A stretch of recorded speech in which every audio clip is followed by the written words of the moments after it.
ګرانو کتونکو د ډېرې سختې مرحلې نه وروسته چې کوم دی نو کراچۍ ته د خور کور ته ورسېدو الحمدلله او هغه د ورور را سره دی حیدر سلام ورته وکړه او دا را سره فراد دی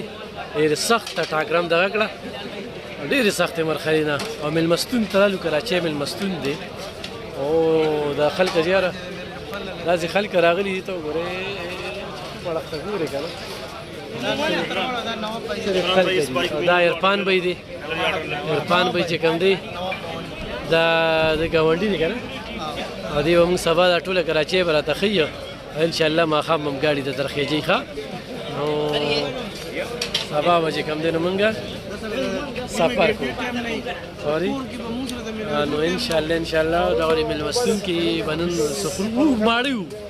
ماړه خو زورور دی ځکه چې غرمه م ډېر څه خوړلي دي نو ډېره مننه خوشحاله سم